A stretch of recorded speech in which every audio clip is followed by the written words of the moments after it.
Bienvenue à tous dans ce nouveau numéro du Direct Grand Débat. Merci de votre confiance sans cesse renouvelée.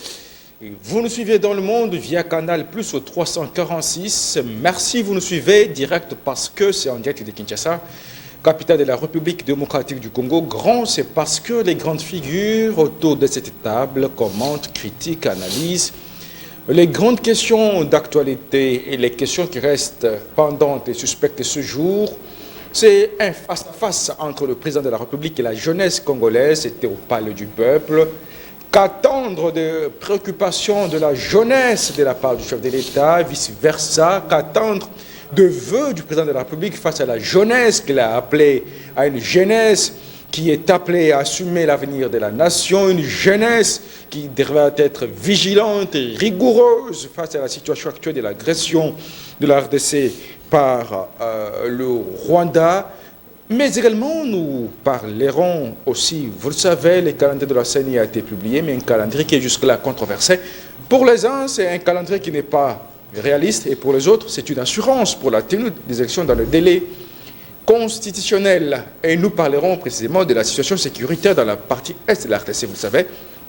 Les travaux pour parler de Nairobi poursuivent leur bonhomme de chemin ce jour. La deuxième journée des travaux, la délégation gouvernementale RDC campe sur sa position. Pas de mixage, pas de brassage avec le mouvement terroriste du M23, que d'abord ce mouvement respecte les résolutions du ministre sommet de Luanda. Voilà les grandes questions, voilà le menu qui fera ainsi pas de débat, les analyses, les critiques avec nos invités autour de cette table. Pablo Mbungu, il est membre communicateur de Nouvel Élan de l'ancien Premier ministre Adolphe Muzito. Bienvenue.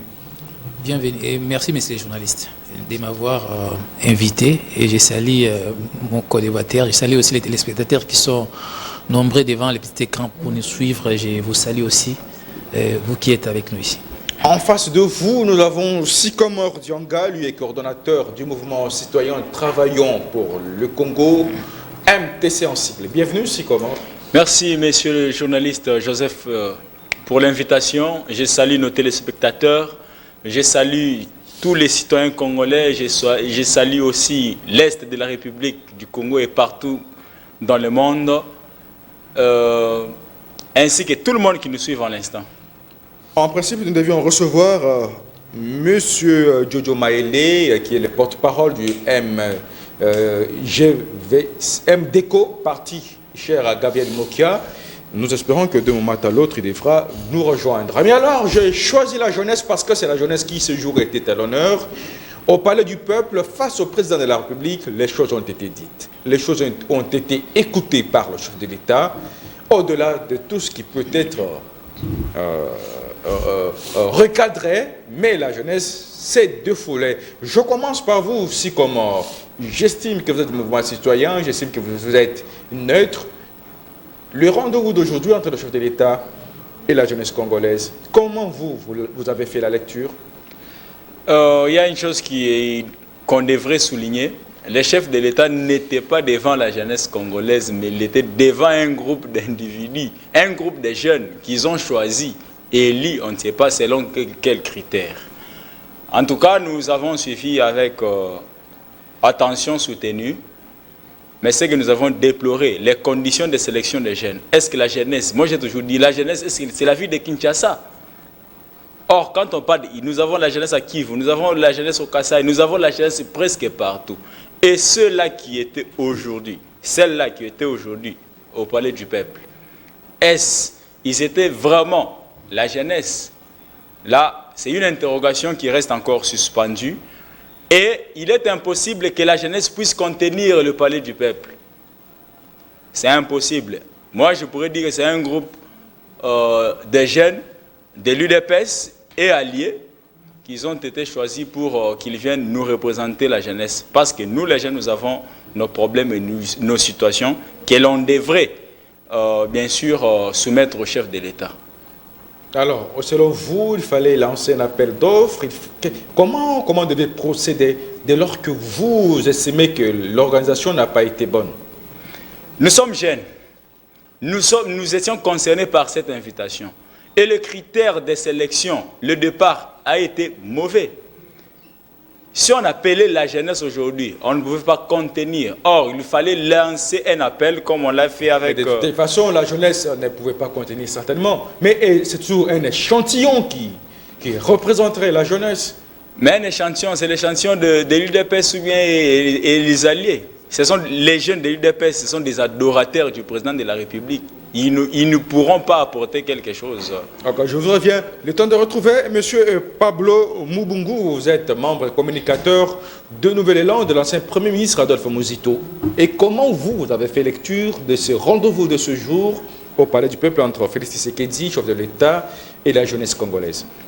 Bon, à mon avis, c'est une diversion et c'est une rencontre qui a été totalement inutile.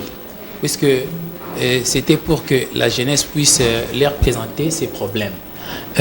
Au Congo, avant d'accéder au pouvoir, on a déjà la connaissance de tous les problèmes de notre société et entre autres la jeunesse.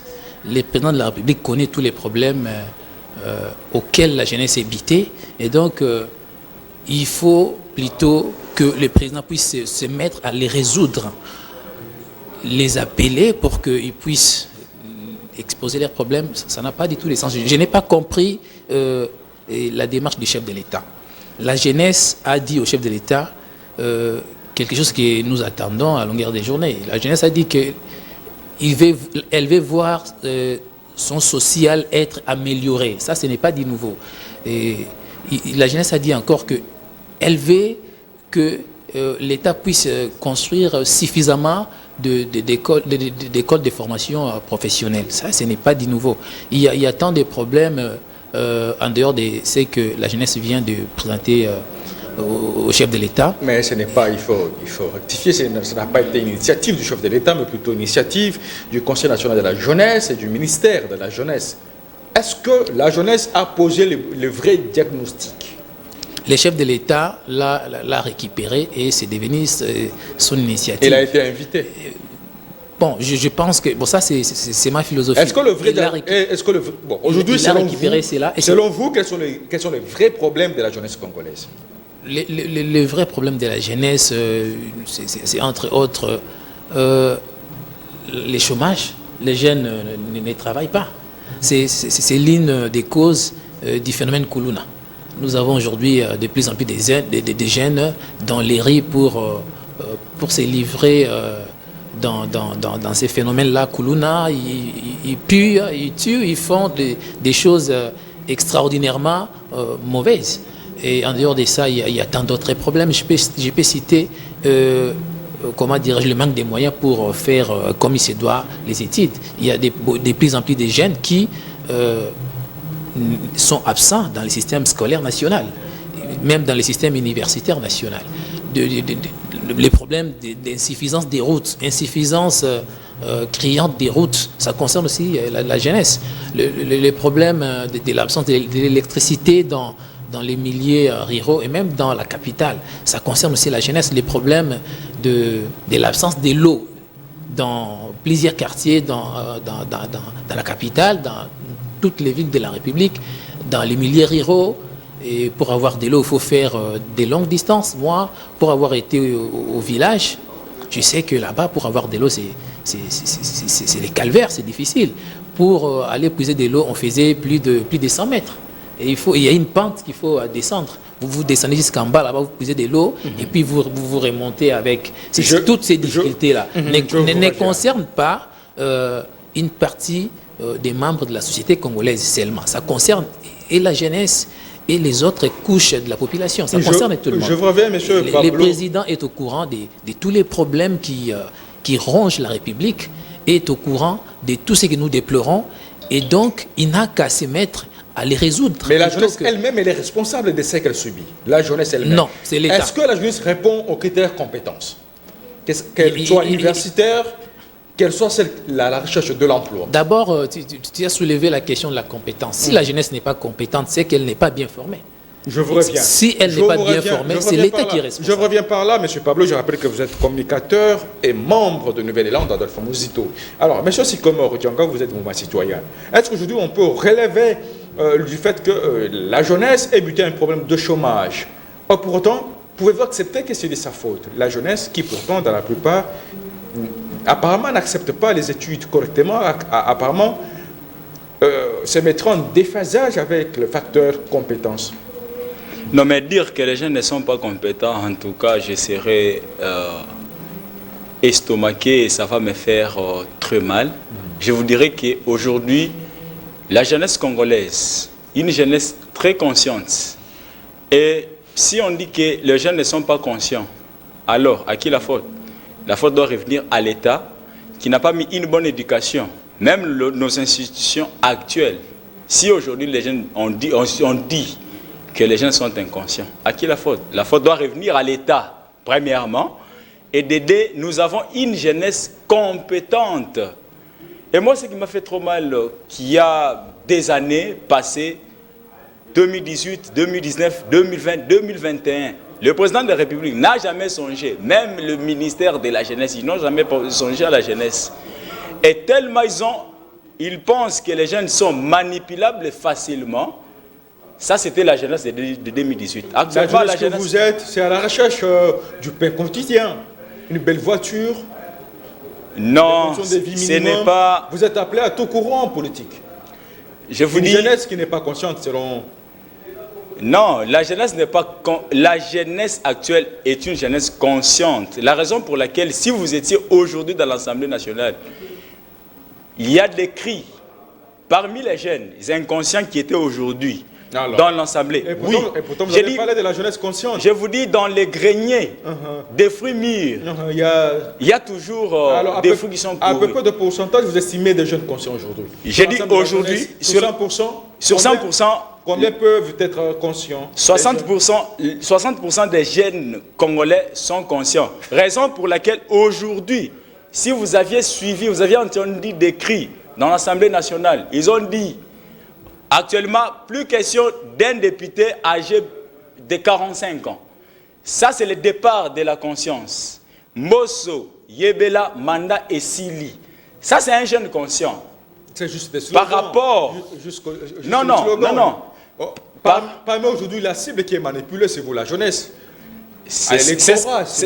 Vous parlez, mais dans la pratique, ce n'est pas ce que vous faites. C'est ce que j'ai dit. J'ai dit 60% des jeunes Congolais sont conscients et les 40 qui sont encore manipulés, parce que des fois, quand vous venez là, vous passez vers l'IMT, vous verrez que les jeunes là, de l'UDPS qui sont manipulés. Il y a des jeunes manipulables. Il n'y a pas que de l'UDPS.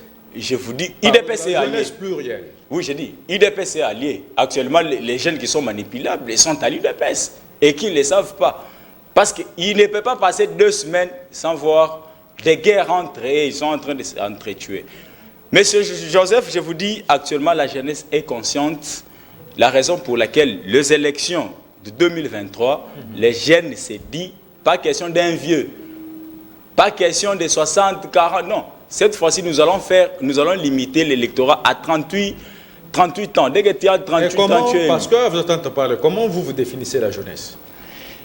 Je vous dis, la jeunesse, c'est... Comme pas un état d'esprit ou bien en termes d'âge? À vous entendre, selon vous, c'est en termes d'âge? Premièrement, oui. Premièrement, on doit voir l'âge et puis l'état d'esprit. L'âge doit aussi compter. Alors, Pablo, selon vous, qui est jeune? En termes d'âge, état d'esprit? Bon, c'est philosophique, hein, ce n'est pas scientifique. Et à mon avis, c'est-à-dire que selon ma philosophie, on est jeune jusqu'à l'âge de 49 ans. Alors, aujourd'hui, parce que nous y sommes, et ça nous permettra d'entrer vers la deuxième thématique, calendrier électoral. Alors, Adolphe Muzito pourra-t-il être président, oui ou non, en 2023, pourvu qu'il n'est pas jeune? Il est au-delà de cet âge-là. Adolphe Muzito, il a déjà annoncé sur la RFI qu'il doit être mis de côté parce qu'il n'est pas jeune. Il sera candidat. Oui, parce qu'il n'est pas jeune. Non, le problème n'est pas au niveau de l'âge. Le problème est au niveau des mentalités.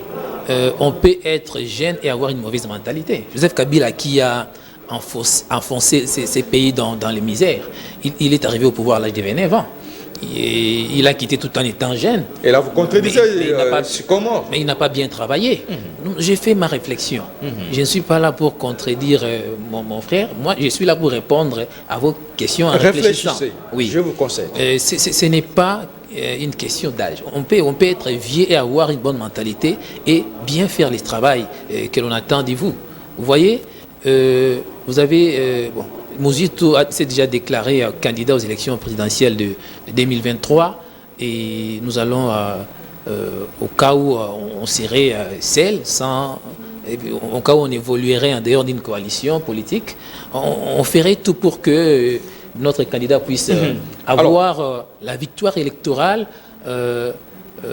afin que nous puissions appliquer notre projet de société qui est extraordinairement excellent pour la société congolaise qui souffre. Nous devons sortir cette société. En théorie, bien sûr. Non, nous ne sommes pas là pour faire de la démagogie. C'est que nous disons, nous sommes capables de le faire, puisque l'État congolais a suffisamment de moyens pour que les idées que nous avons, nous puissions les réaliser. Nous sommes dans un pays qui vit dans la souffrance, une souffrance atroce, une souffrance qui a déjà fait plus de 50 ans. Depuis l'indépendance, le Congo n'a jamais été dans le bonheur. Même pendant l'époque des Mobutu, les gens se trompent. Non, le Congo ne s'était pas développé. Le Congo n'était pas dans des conditions qui permettaient à ce que l'on puisse vivre comme il se doit, qui permettaient à ce que l'on puisse vivre en adéquation, comment dirais-je, au niveau des richesses dont Dieu nous a dotés dans notre sous-sol et dans notre sol.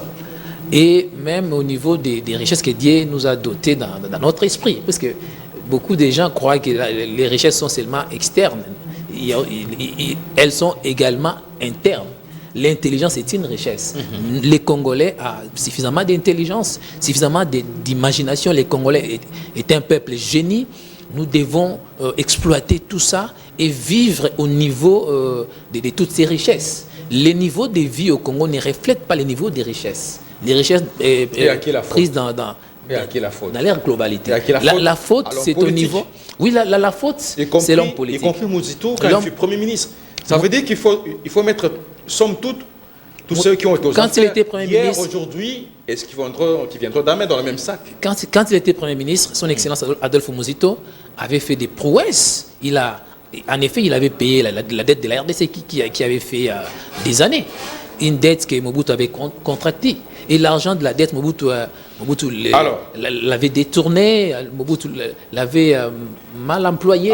Il ne l'avait pas employé dans l'intérêt de la République. En dehors de ça, Adolphe Muzito avait augmenté les salaires des professeurs d'université. Adolphe Muzito avait trouvé le budget à 850 millions.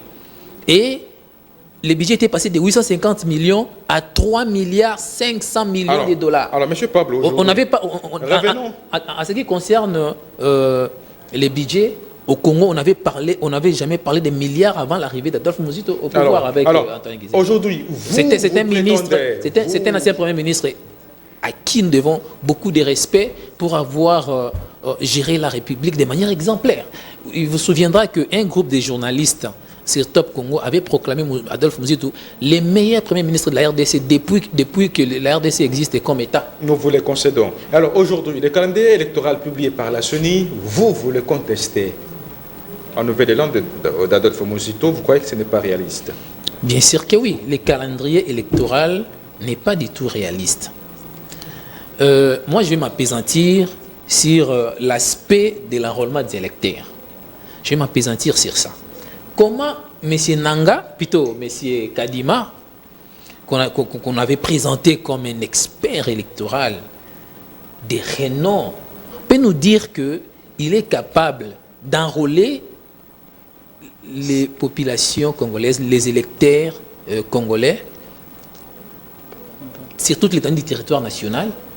En dehors de l'étendue du territoire national, il faut ajouter la France, la Belgique, les États-Unis, les Canada ainsi que l'Afrique du Sud. Les 5 pays. Dans 3 mois, c'est impossible. Même si on n'est pas universitaire, même si on n'est pas scientifique, c'est aisé de comprendre que Nanga Kadima nous a Est-ce que ce n'est pas menti. De là attendre de voir son expertise? Est-ce que ce n'est pas là que Kadima vous met au défi de voir l'impossible être possible cette fois-ci? Premièrement, il fait bref de ne pas connaître les territoires nationaux. Quelqu'un qui connaît les territoires nationaux ne peut pas soutenir qu'il est capable de faire l'enrôlement sur toute l'étendue du territoire national. Nous prenons seulement les territoires nationaux, ne prenons même pas ces pays étrangers, ces pays-là dont je viens d'énumérer, les États étrangers là. prenons seulement les territoires nationaux. Il est impossible qu'au Congo, l'on puisse réussir à enrôler tous les électeurs en l'espace de 3 mois. C'est impossible. Nanga nous dit, je peux lire, Kadima, pardon, il a subdivisé le territoire national en 3 zones d'enrôlement. La première zone comprend le Congo central, Kinshasa, Kwango, Kwilu, Maïndombe, Équateur, Mongala, Nord-Ubangi, Sud-Ubangi, ainsi que la Chuapa.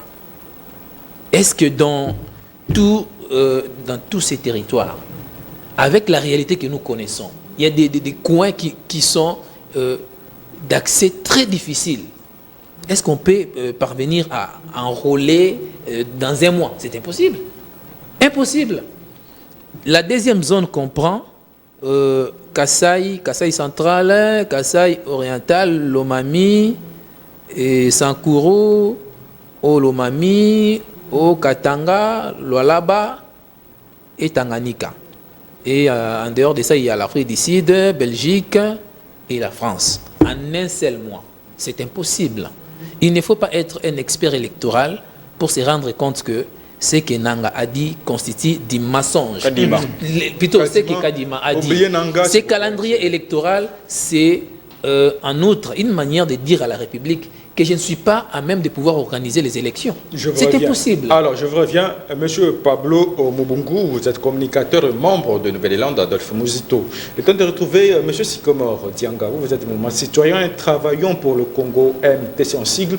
Est-ce qu'aujourd'hui, le calendrier électoral, contre vent et marée, peut appeler encore à un débat? Oui, merci une fois de plus pour la parole. En tout cas, ça doit faire encore débat. C'est comme mon frère du Nouvel Élan venait de le dire tout à l'heure. Il est impossible, dans les 3 mois, enrôler plus de 50 millions d'électeurs. C'est vraiment impossible. En tout cas, nous ne voulons pas précipiter les choses, mais nous voulons à ce que les élections de 2020, que l'on soit modèle. Parce qu'on ne peut pas dire faire mieux lorsqu'on reste dans la logique de copier M. Kabila. Nous savons tous ce que Kabila fait dans ces pays. Mais lorsque nous, on vient pour faire de la même manière, on n'aboutira pas à un changement. Pourquoi précipiter les choses pendant que nous cherchons des élections qui sont libres, crédibles et transparentes?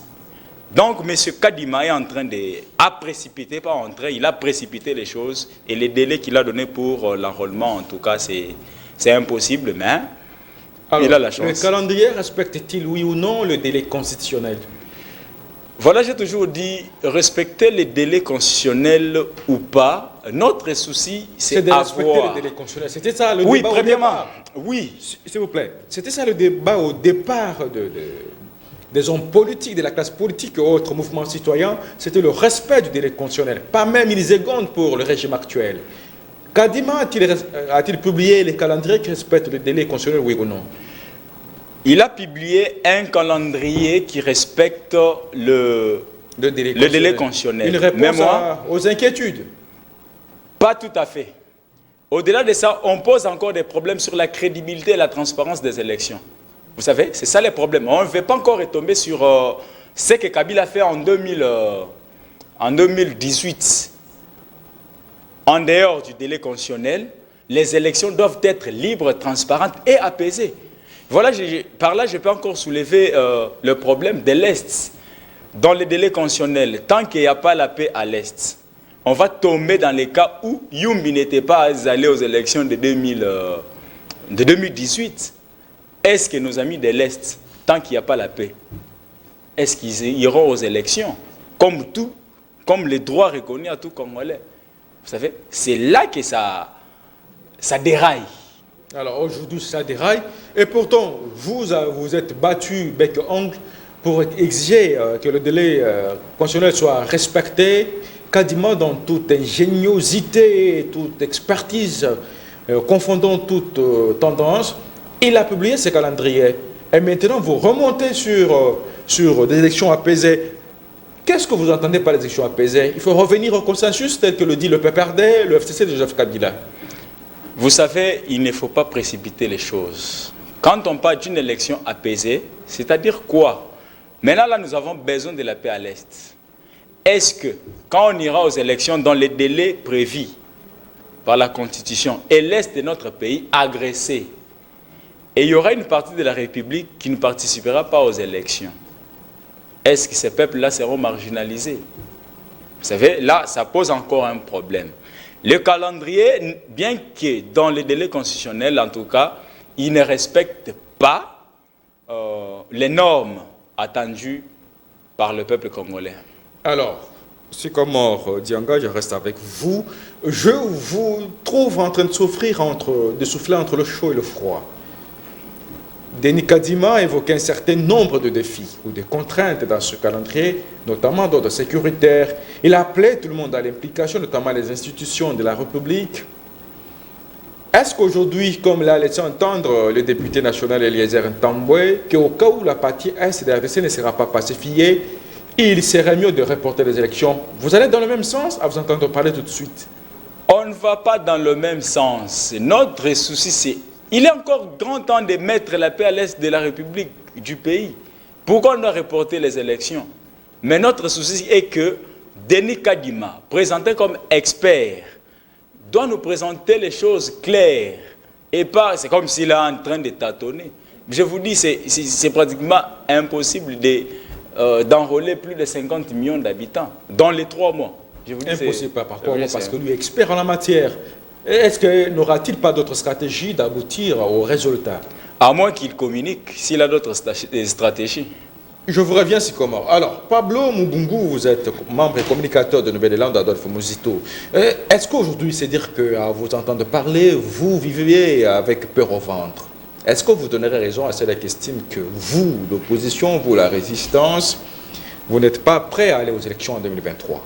Si on est totalement prêt à aller aux élections, pourquoi ne pas être prêt? Est-ce que vous êtes prêt à aller aux élections? Vous, Nouvelle-Zélande d'Adolphe Muzito. Oui, nous sommes totalement prêts à aller aux élections. Est-ce que vous avez attendu Nouvel Élan dire qu'il n'est pas prêt d'aller aux élections? Nous n'avons pas dit ça. Moi, ici, je suis en train d'attaquer les mensonges du calendrier électoral. Un calendrier électoral que nous avons, à juste titre, qualifié d'irréaliste. Et dans son irréalisme, c'est un calendrier électoral qui constitue du mensonge. Comment on peut...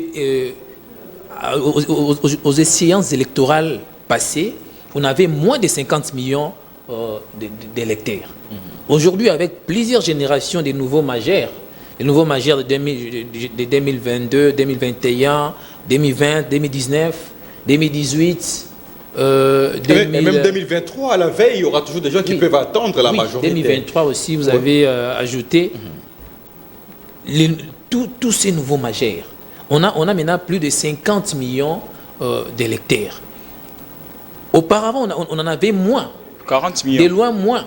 40 millions. Mais comment on peut nous dire que c'est possible que l'on puisse nous enrôler 50 millions d'électeurs dans 3 mois? C'est impossible. Et pourquoi c'est impossible? C'est là où ma question, vous qui n'êtes pas du domaine, vous qui n'êtes pas expert en la matière, en quoi vous doutez de ce que l'organe habilité, avec toute expertise avérée, vous montre ou vous présente comme schéma que dans un nombre de temps record, il peut vous faire tel résultat plutôt tel travail pour tel résultat?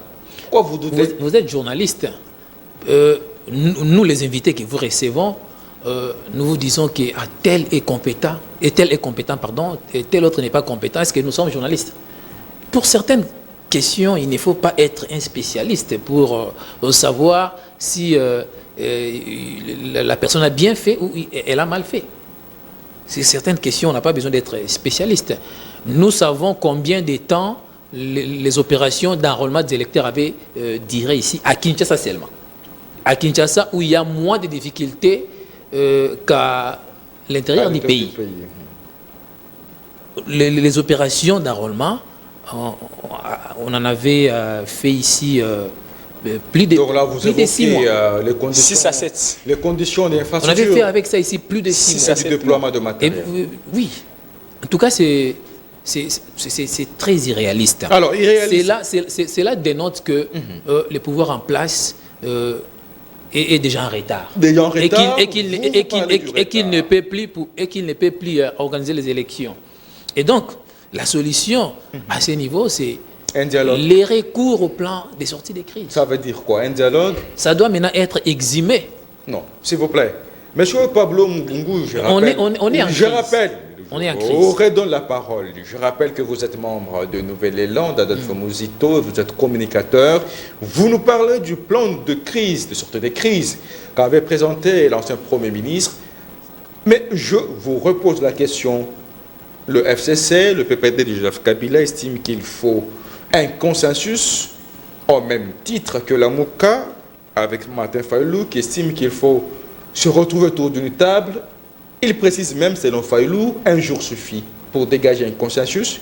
Maintenant, vous, au niveau de Nouvelle-Élande d'Adolphe Muzito, votre plan de sortie de crise va aboutir à quoi? À un dialogue? Depuis le lendemain des élections chaotiques de 2018, on avait préconisé que nous puissions nous mettre autour d'une table pour que nous puissions, un dialogue. Pour que nous puissions tomber d'accord autour d'un certain nombre de consensus. Un dialogue. Consensus des réformes d'un certain nombre d'institutions, entre autres la CENI, réforme sur la loi électorale, réforme sur l'appareil de sécurité. Et vous croyez que ça peut prendre... Alors, est-ce que cela va respecter les délais conditionnels? C'est ça ma question. Parce que c'était la vieille chanson que vous avez chantée, respect du délai conditionnel. Et pourtant, vous en appelez à des réformes, à des concertations sur un certain nombre de faits. Ça veut dire réformer la CENI, réformer la Cour constitutionnelle, vous l'avez évoqué, réformer les services de sécurité. Est-ce que ça sera fait que les élections se tiennent dans le délai constitutionnel ou vous montez simplement des enchères? Il vous souviendra que nous, on préconisait déjà que les opérations électorales, c'est-à-dire les processus électoraux puissent être déclenchés au 1er mars 2021. Si ça n'a pas été le cas, ce n'est pas de la mauvaise foi du côté du Nouvel Élan, non. C'est de la mauvaise foi du côté du pouvoir en place. Pourquoi commencer plus tard comme ça? Alors, c'est un calendrier qui, du point de vue du respect de la Constitution, n'a aucun problème. Ça n'a aucun problème de ces côtés-là. Oui, mais son applicabilité, en tout cas, c'est impossible. Mais encore vous doutez de son applicabilité, je vous ai dit que, au lieu de faire confiance en l'organabilité, de vous plonger dans l'eau et voir là où ça va arriver.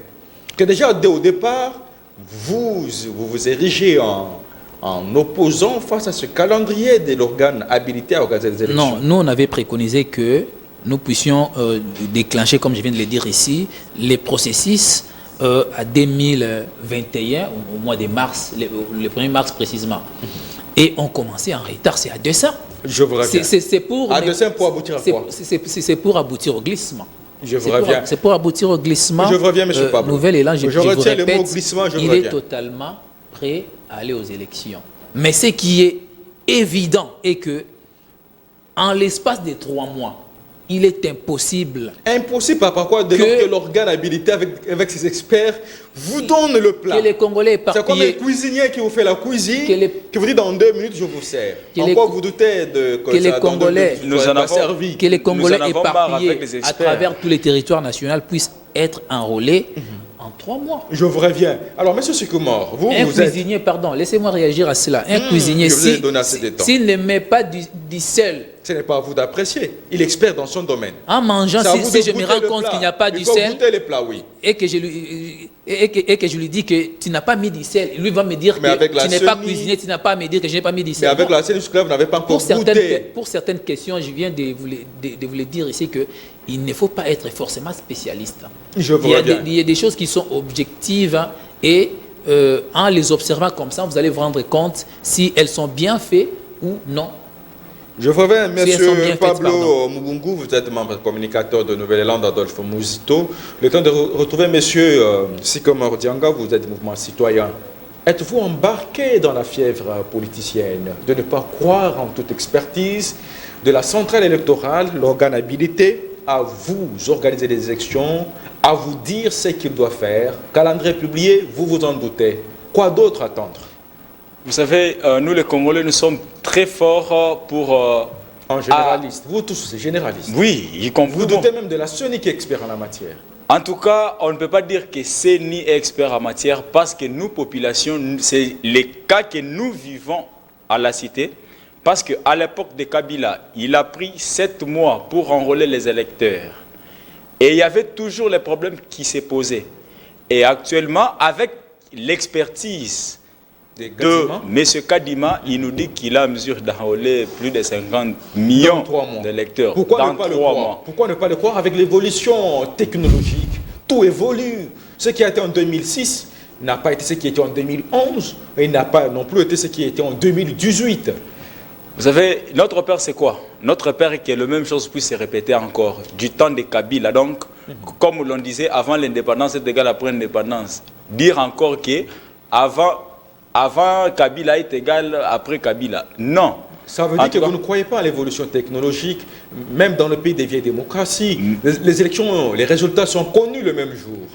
Et je vous dis, la technologie a ses limites aussi, qu'il faut souligner. Parce qu'on ne doit pas faire 100% confiance à la technologie. Parce que la technologie aujourd'hui pose aussi ses limites.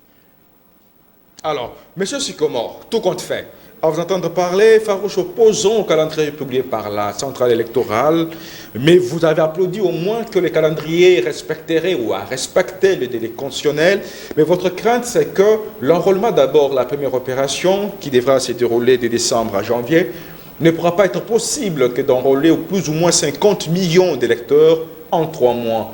Au-delà de ça, qu'est-ce que vous proposez concrètement? La tenue de dialogue tel que proposé par Adolphe Muzito avec son nouvel élan, revenir sur la réforme de la CENI, revenir sur la réforme des services de sécurité, du côté PPRDF, c'est Joseph Kabila, on quoi revenir sur les consensus autour de la désignation de membres de la CENI et de membres de la Cour constitutionnelle.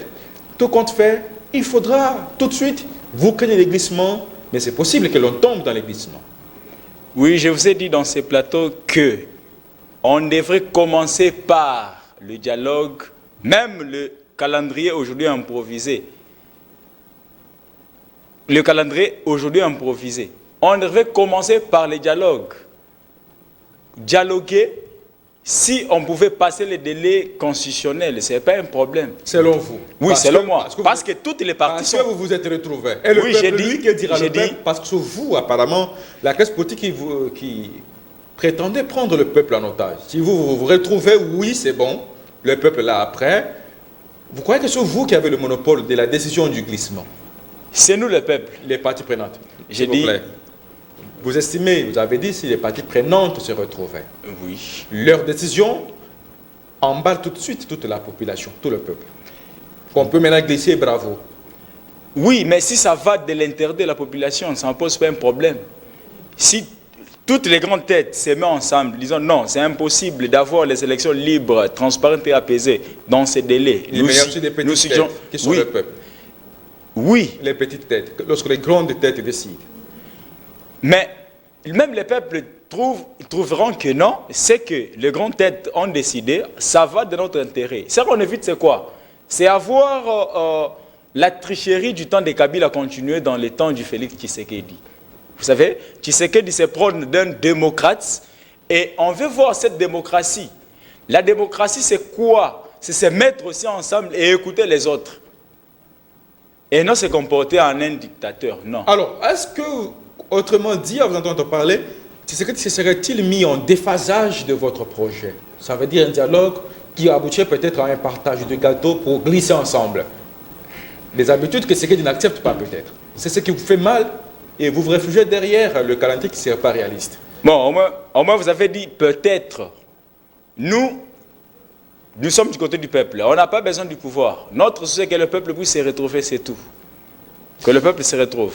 Monsieur Pablo, Tshisekedi aura-t-il mis en mal votre projet comme d'homme politique congolais, de la classe politique congolaise, avec toutes les expériences, vous le savez, depuis Sun City, depuis Sun City qui a abouti à 1+4, les élections 2006, et voilà 2011, 2018, il y a eu glissement, ceux qui étaient au farouche, à Joseph Kabila ont retrouvé le navire, et puis les Bruno Tshibala, les Basile Longo, un certain nombre d'opposants, les Steve Mbikaï. Et puis voilà, est-ce que vous voulez rééditer le même exploit? Vous aussi, Nouvel Élan, vous voulez vous retrouver aux affaires, le chômage des politiques n'est payant pas. Bon, laissez-moi d'abord vous dire que c'est regrettable que nous puissions assister à tout ce à quoi nous sommes en train d'assister au moment où un parti qui a fait 37 ans dans l'opposition est au pouvoir. En tout cas, on ne s'attendait pas à ce que nous puissions vivre tout ce que nous sommes en train de déplorer. C'est regrettable. Nous ne sommes pas dans la logique de la recherche des postes. Non. Nous sommes dans la logique, encore et toujours, des triomphes de la vérité des urnes. Nous sommes dans cette logique-là. Il faut qu'après les élections, nous puissions avoir des dirigeants qui sont l'émanation du peuple et non des dirigeants qui sont l'émanation de la fraude électorale. Les élections, avec ces calendriers-là, peuvent se tenir. Mais premièrement, beaucoup de personnes ne vont pas prendre part aux opérations d'enrôlement. Ça, c'est une certitude. Et deuxièmement, les élections, avec ces calendriers-là, si elles sont organisées, elles seront organisées de manière bâclée. Et au lendemain de ces élections, il n'y aura pas de dirigeants ici de la vérité des urnes. Il n'y aura pas de, vérité des urnes. Mais dans les désordres, on ne peut pas avoir la vérité des urnes. La vérité des urnes exige, entre autres, que les élections se déroulent dans de bonnes conditions. Quelles sont les bonnes conditions? Les bonnes conditions, c'est d'abord le fait que ces délais par rapport à l'enrôlement puissent être révis. Selon vous, c'est que l'autre Congolais n'acceptera pas aussi. Il faut plus de 6 mois pour l'enrôlement. Plus de 6 mois. Mais selon vous, pour le moment, je n'ai pas de décision. Un autre expert électoral vous dira peut-être que ça sera moins que ça. Non, par rapport à la réalité, les experts électoraux vont parler sur base de quelle réalité? Nous connaissons notre réalité. Pour avoir eu la chance d'aller au village, je connais que dans l'intérieur du pays, il y a des coins où pour accéder, il faut beaucoup de souffrance. Voilà. La CENI, bon, beaucoup de personnes doivent faire plusieurs kilomètres de routes pour atteindre des endroits où les agents de la CENI vont accueillir les gens pour l'enrôlement. Alors, monsieur Pablo, vous croyez que pour la première zone, selon la manière dont Kadima a organisé les choses, dans la première zone, vous croyez qu'en l'espace d'un mois, avec la réalité de la vie morose des populations à l'intérieur du pays, vous croyez que tout le monde va parvenir à se faire enrôler? Alors, ça sera monsieur impossible. Pablo Mubungu, nous allons boucler avec vous cette deuxième thématique. C'est dit qu'aujourd'hui, selon vous, le calendrier de la CENI qui n'est pas réaliste, et pourtant dans ce calendrier, Denis Kadima a évoqué certains défis, notamment d'ordre sécuritaire. Est-ce qu'on peut partir aussi que du fait de l'agression de la partie par le Rwanda, un report des élections peut être un argument de taille sur le plan sécuritaire? La première des contraintes, c'est le calendrier électoral lui-même. Nous avons longuement parlé ici du temps imparti à l'enrôlement. Je vous le concède, mais ma question est que si aujourd'hui la CENI évoquait que vu la situation sécuritaire dans la partie Est qui n'est pas stabilisée jusqu'à son constat, et que la CENI décide que ce n'est pas possible de tenir les élections dans le délai. Allez-vous accepter que soit reportées les élections? Il y a déjà un précédent. En 2018, à Yumbi, il y avait une situation d'insécurité grandissante. Il n'y a pas eu organisation d'élections là-bas. À Beni et Butembo, il y avait Ebola qui battait son plein. Et en conséquence, les élections là-bas, les élections présidentielles et, comment dirais-je, législatives. Ces législatives n'étaient pas organisées là-bas. Et même les élections des députés provinciaux n'étaient pas organisées là-bas. Et Kadima ne pourra pas nous dire que, suite à l'insécurité, les élections ne peuvent pas avoir lieu. Non. Alors, les parties où il n'y aura pas d'insécurité, les élections seront bel et bien organisées. Mais nous ne souhaitons pas que l'insécurité puisse continuer jusqu'au moment d'organisation des élections. Mais vous souhaitez le report de la tenue des élections? S'il vous plaît, nous appelons de tous nos vœux que la sécurité puisse refaire surface au niveau de l'Est du pays. Sur l'ensemble du territoire et national. que la population puisse vivre dans de bonnes conditions, comme c'était le cas avant cette situation de sécurité. Alors, 5 minutes, je vais partir avec vous. La dernière thématique, M. Pablo Mulungu. Vous êtes membre et communicateur de Nouvelle-Zélande, Adolphe Muzito. Le pourparlers de Nairobi ont repris depuis lundi. Ils se poursuivent après le mini-sommet de Luanda. La délégation congolaise campe sur sa position. Pas de dialogue avec le M23. Aussi longtemps que les clauses du mini-sommet de Luanda ne sont pas respectées, notamment que le M23 se retire de ses positions qu'il occupe maintenant et rentre sur ses positions initiales. Pas de brassage, pas de mixage.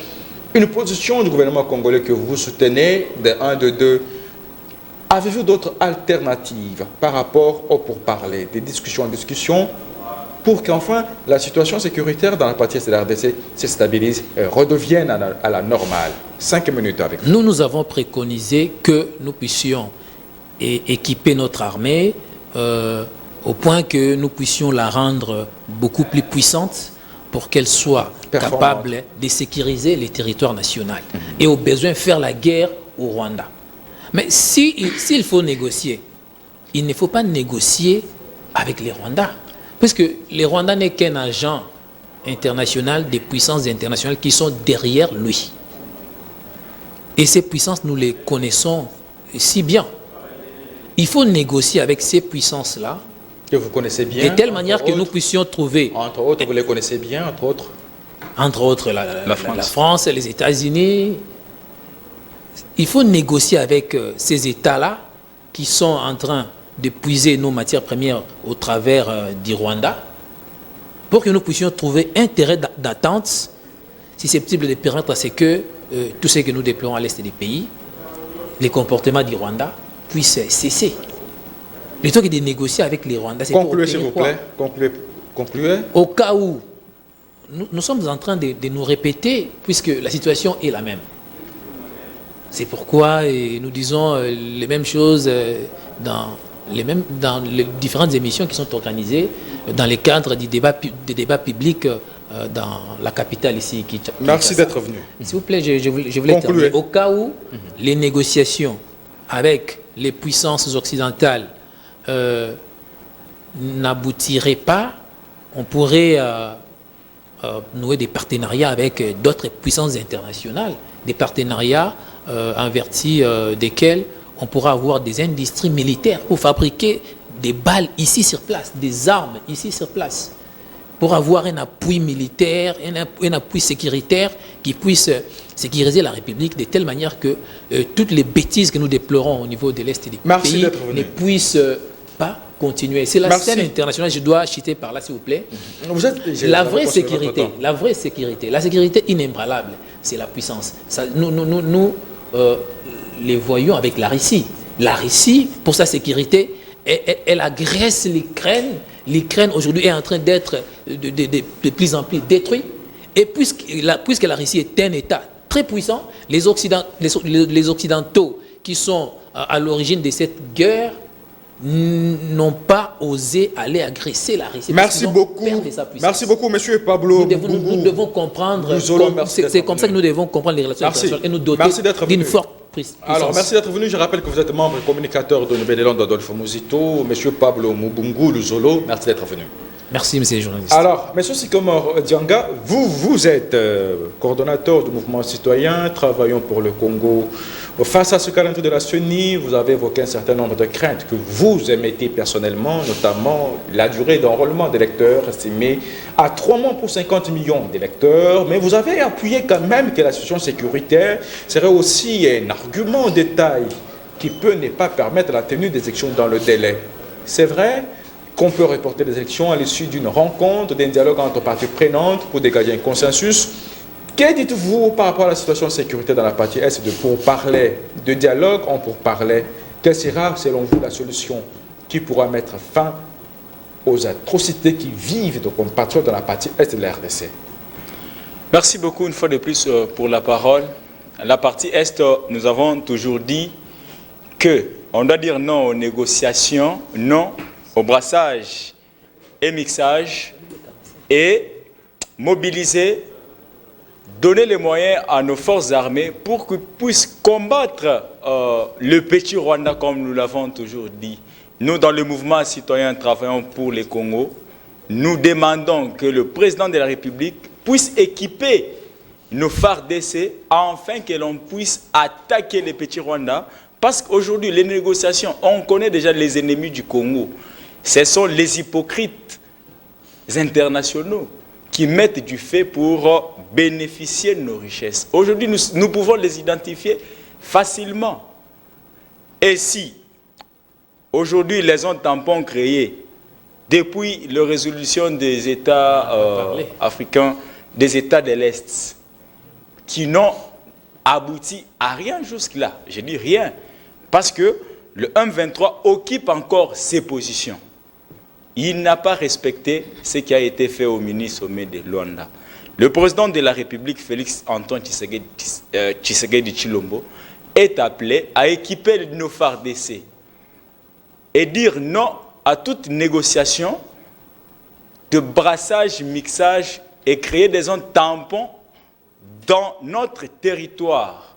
Donc, il est le garant de la nation, il doit protéger l'intégrité territoriale de notre pays. C'est tout ce que nous pouvons apporter. Merci. Dans notre... S'il vous plaît, monsieur le journaliste, ce n'est pas patriotique que nous ne puissions pas parler de la question de la zone tampon. Moi, je voulais dire que la zone tampon, nous devons ouvrir les yeux. C'est déjà de la balkanisation et l'intensification de l'exploitation de nos matières premières à l'est du pays de manière illégale. Merci. Nous ne voulons pas de cette zone tampon-là. Ça ne peut pas être mis sur pied. Merci beaucoup, Monsieur Sycomore Dianga, d'être venu. Merci. Vous êtes coordonnateur du mouvement citoyen, travaillons pour le Congo. Merci d'être venu. Merci. Merci beaucoup, Monsieur Pablo Mubungu Luzolo. Vous êtes membre communicateur de Nouvelle-Élan. Je vous en prie, Monsieur le journaliste. C'est la fin de ce magazine d'être Grand Débat. Merci à vous tous, nos téléspectateurs, que nous suivez dans le monde. Dans un instant, retrouvez la grande édition du journal à chacun et à vous tous. Excellente suite de programme sur votre chaîne.